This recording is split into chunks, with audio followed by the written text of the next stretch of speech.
Good morning. On corn residue, we've been introduced to this. I want to give you some numbers. In Nebraska, we produce about 10.3 million acres of corn, about 6.3 of irrigated, 4 of dry land. Our average yield is around 170 bushel. It's about 200 on irrigated and 122 on dry land.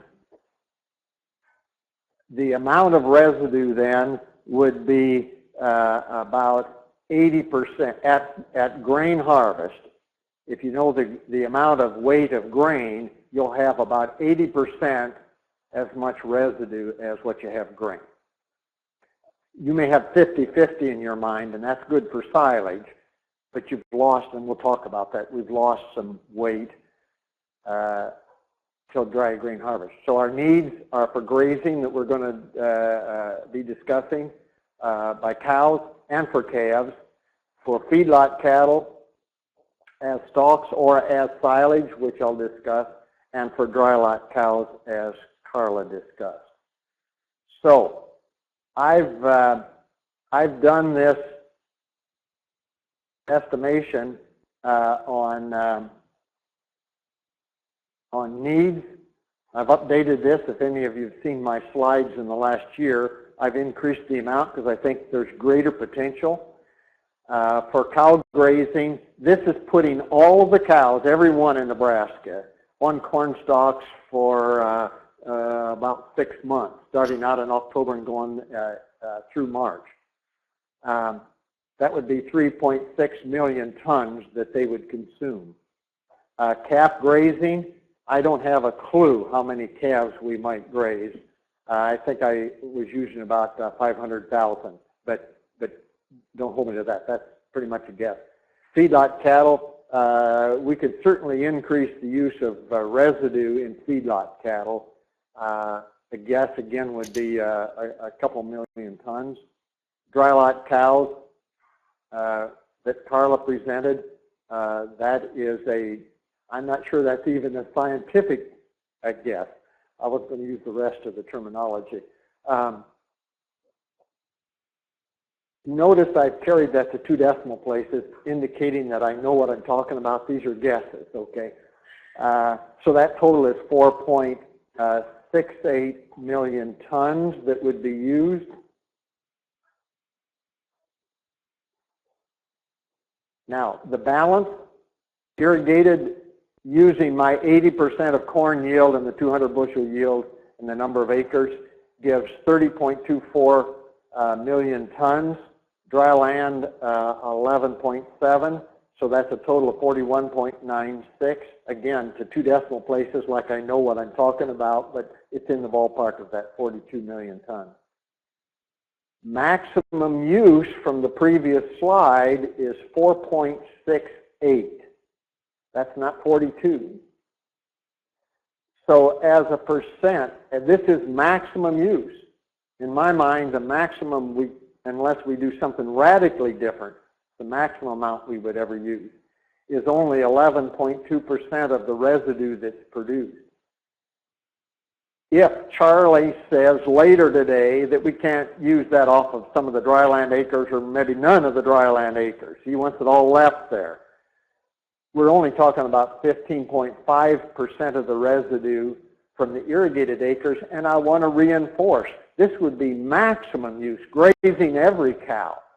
So the likelihood that we're going to use a lot of residue, well, the point is we got a lot out there. It's a great opportunity. I want to talk briefly, I know the grazing people will be talking plant parts, and it's very important in the grazing standpoint, but I want to talk a little bit about the part husk, about 6.7%, leaf blade, about 22.1%, the leaf sheath. The sheath, you know, is the part that's wrapped around the stalk, and we're always trying to decide whether that's part of the stem or whether it's part of the leaf. So we separated it. We'll have to decide later, I guess.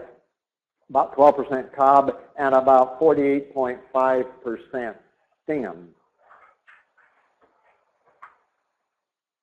Okay, digestibility of the part. We had research back in the late 80s, early 90s, and then we looked at current values from 2010, and we've been collecting since then. But this gives an idea. The leaf blade at about 45% digestible. This is in vitro dry matter digestibility, but it should be really close to what would be in the animal. The leaf sheath a little bit lower, not much different. I had the great idea that the top third of the stem would be more digestible. It's not. So we looked at that. So the stem is the lowest in digestibility. The husk is the highest. It's the most desirable part. I'll let Aaron and Jim talk about how good that is in grazing. Although I've already said it, haven't I? The cob is kind of intermediate between the stem and the blade. The shank is a very small amount, relatively insignificant, holds the ear to the stem. So our options for corn residue harvest now, and I'm leaving the grazing part, would be as corn silage, or as baled stalks, or as husklage. Husklage is the cob and husk that comes out the back of the combine. Can be collected at that point, or a combination of husklage and stalks. A year ago, when we had a residue conference here from the feedlot standpoint, this corn rower head was I would say it was demonstrated in June. It was here for us to look at, but it's a way of harvesting the residue with the combine, and it produces a windrow that comes out between the wheels of the combine. And the point is that the husk and cob from the combine can be laid on that.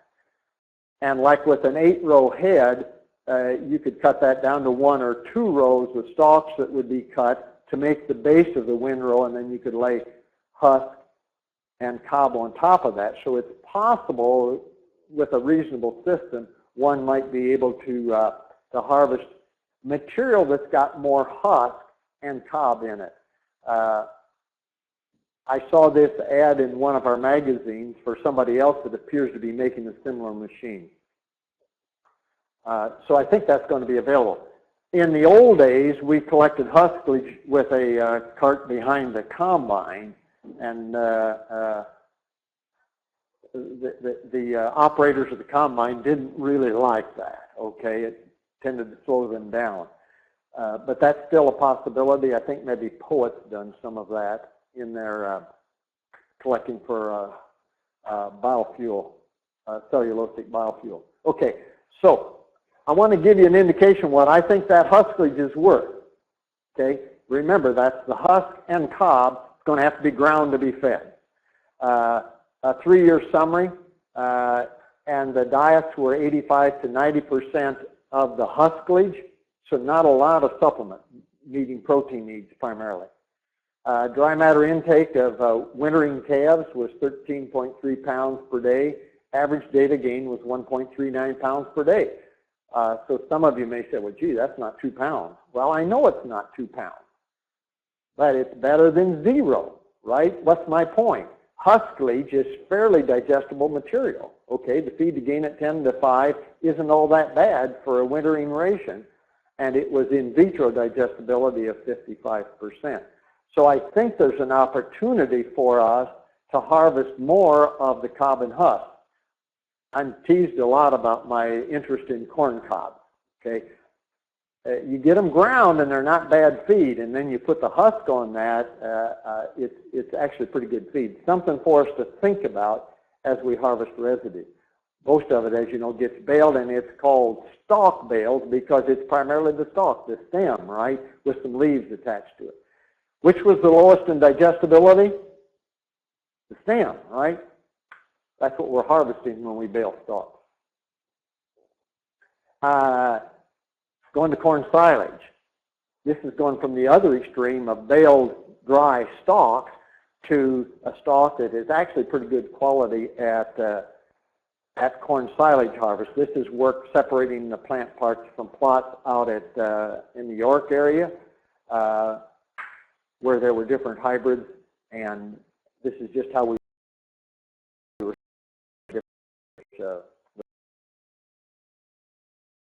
we harvested at 3 harvest times. Grad students don't like it when I say we, because I wasn't there. The grad students harvested it 3 times. I got it. And we have 10 hybrids involved. Those are just showing the dry matters at those harvest times. September 1st, September 15th, and September 29th. This was a harvest in 2011, not our drought year. We're just finishing the analysis on the 2012 year. Okay. So this shows the data from that. You'll notice that our dry matter yield went up slightly. Maybe that's a little more than slightly, nearly 10% from the first harvest to the second. And that's going from what would be a conventional silage harvest to a little bit later. It's now 40-some% dry matter instead of mid-30s. What's that telling us? We had some photosynthesis taking place, and so we're probably putting a little more grain in the, a little more starch in the grain, and also likely a little bit more forage growth. And you can see what's happening on grain percentage. Now, look what happens when we go to that third harvest, which is just before dry grain harvest.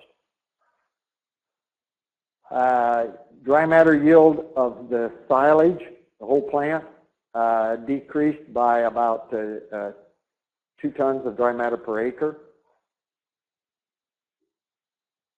Grain yield went up, grain percent went up by about 10 units. What's that telling us? There was less residue at that harvest. Okay, what happened to the residue from corn silage harvest to dry grain harvest? Well, 2 things happen. One is the residue becomes more lignified, more crystalline in structure that Rick talked about. That's why it's so resistant, because it's maturing. But the big thing is that at silage harvest, there's a lot of sugar in that stem, especially in the stem. And what happens to that as the corn plant is drying down? Well, it's either metabolized by the plant or it's metabolized by microorganisms, primarily fungi, I understand. Okay. And so what happened to that good sugar that's 100% digestible? It got metabolized to CO2 and water, right? We lost it. What's my point? We got a lot of value in that residue at corn silage harvest that we're not making use of. And this just shows the TDN tons per acre added on to that. And you can see the green bars, the TDN from the residue, and that dry harvest goes down considerably, right? That was the point I was just making. And for the whole plant now, the grain and residue, about 15% less TDN per acre. Dirk Birkin has done this research. He estimates that loss at $309 per acre at $5 a bushel corn. Okay, that's how much of that sugar was just lost and that we didn't make use of it. Okay, so silage is an option for us. Options for treatment, Rick introduced this. Sodium hydroxide over the years has been shown to be effective but hazardous. I've got several graduate students that have scars to illustrate that. We didn't have environmental health and safety department when we were doing that, or they wouldn't allow it today. I don't think I would do it today. That's the point. We have no interest in using sodium hydroxide. Ammonia is effective. It increases palatability, as Rick indicated. It adds nitrogen. Calcium oxide or hydroxide is the lime treatment that you're hearing about that's being used widely For feedlot cattle, it's less effective than sodium hydroxide or maybe ammoniation. It adds calcium, and in our feedlot diets that have a lot of distillers, that calcium is important because we're going to add limestone anyway. And certainly the treatment with the calcium oxide increases palatability. This just shows the important factors in the treatment: the dry matter content, the amount of chemical, reaction time. Sodium hydroxide reacts overnight; it's almost immediate. Calcium hydroxide is much slower, like the ammonia, and so that time we think is about a week. I'll get to that. Forage type is affected. About 35% moisture. That says dry matter. That's wrong. That's the percent moisture. It was not as effective. 50% was optimum. And if you increase temperature, it goes faster. That's just a basic chemistry. So a 7-day treatment at ambient temperatures, ambient though, can be summer or winter, and of course that's going to vary. Obviously it's going to go slower in the winter. So the treatment process is grinding, feed truck, mix it. We've been using quicklime from Mississippi Lime. Cost $3.50 per ton. Add water. 2 years of data with growing calves using the treated material. You'll notice that dry matter intake is increased, more palatable. Average daily gain increases. The feed to gain is improved in this case, and this is using treated straw.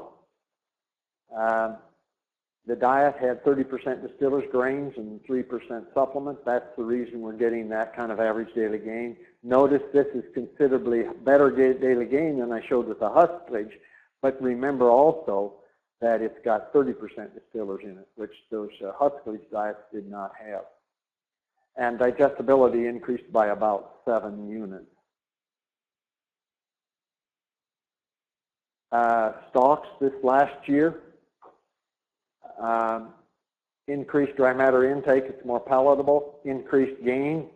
You'll notice that it's 36% distillers grains. That's why the gains are excellent. And maybe a reason why there wasn't as much improvement in the feed to gain ratio, because we have less of the treated residue in the diet and more distillers. Increases the feed to gain ratio, increases palatability, much like ammoniation. I'll get back to this. I'll get to the economics shortly.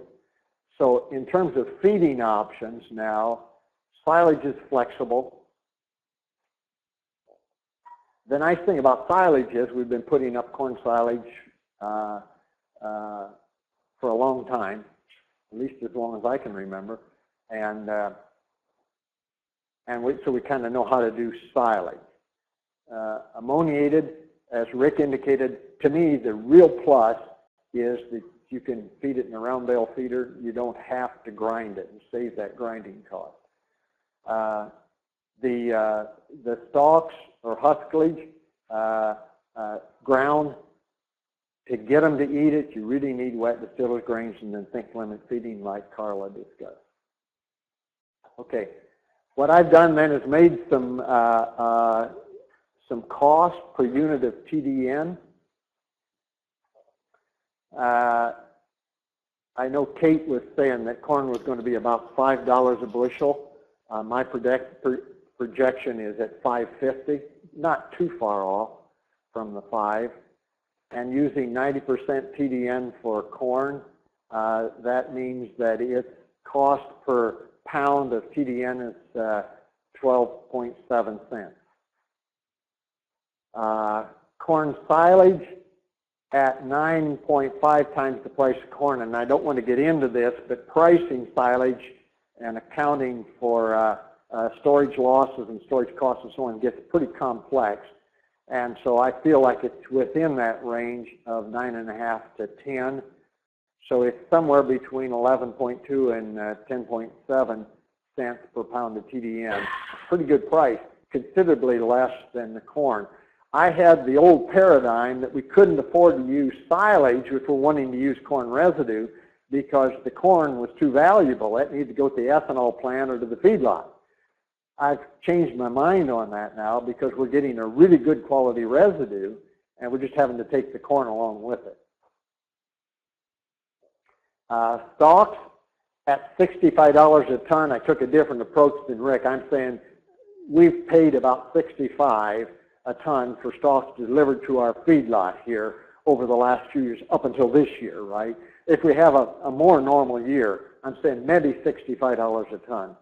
At 43% TDN, that's 10.9 cents, in the ballpark with the corn silage, right?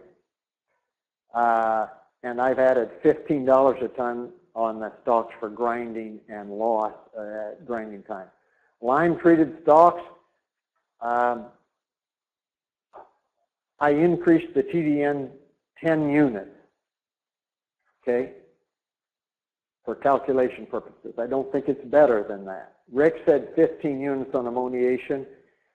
It's no more than that, I would say, but that might, the calcinism is good. I think our data would say that it's probably no better than 10 units. Our cost figures are around $50 if you include the cost of the lime and the grinding cost of the corn stalks at $65 a ton delivered. You come up at 12.8 cents. Bottom line, I don't believe the lime treatment in these forage-based diets is economical. Don't confuse that with the feedlot diet. It works very well. There's some kind of an associative effect with the distiller's grains, especially high levels of distillers. It's working fine there. I don't believe it's economical in forage-based diets. It's a lot to go through to get to something that's not more economical than that. At 55 TDN on Huskleys, at $65 for a ton for that. That would be really the cheapest stuff we got. Although the distillers at 90% the price of corn and at 115 TDN. And that 115 TDN is based on a number, 4 or 5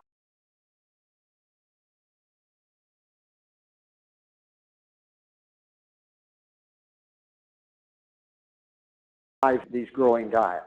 We also, as Carla discussed, the TDN calculations using that kind of a number for distillers in these cow diets indicates to us that number is really close.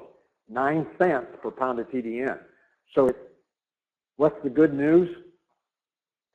Combination of wet distillers. If you can get it for 90% the price of corn, and it's going to be that in this next year, okay? Like I'm a good prognosticator, but anyway, if we can get it for 90% the price of corn and mix that with stalks or huskleys or corn silage, I think that's a reasonable to use our residue. I think that's it for me. Question?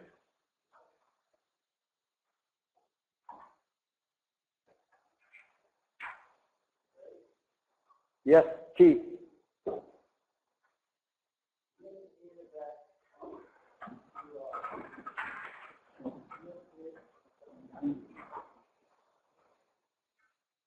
There we go. You indicated that you conducted research in the 80s and the 80s regarding the nutritional value of the different plant components. Yes. I would suggest to you that needs to be really looked at. Simply because the corn stalk today is not the same corn stalk as we had in the 1980s because of transient hybrid. With the onset of BT corn war, corn plant will change because of the health of the stalk.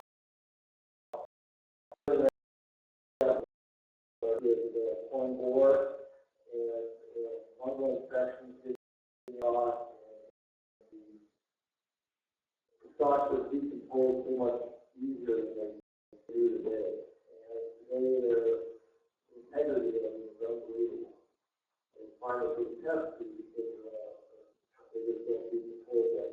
So what I'm getting at is a lot more of that sugar and that photosynthetic material ending up in here. And it's not staying in the stock because of the conductive tissue being damaged. That's my thought. I don't disagree, and I think that's... Terry, can you repeat the question for everyone else, please? Sure. Keith was saying that, especially with BT hybrids, that stalk has changed. And not because the BT gene changed it. It's because of what it did to insect and fungal damage to the stalk. And that we need to look at that closer. I can only look at it about so close because I don't have any of that old stuff. But we could, if we found fields, Keith, that had some non-BT hybrids in it that had some damage, I suppose we could look at it. Things change. I think on the grazing side, there was a lot of concern that cows wouldn't eat it, either that or Roundup Ready. But they don't eat the stalk anyway. Okay, so I think it's a good point, and it's a good point, I think, with the harvested material. Could be a good point with the silage. But our data, I think, are solid on the silage. Good point. What else can I say? I don't know how to go back and revisit that, though. But it has changed. Other questions?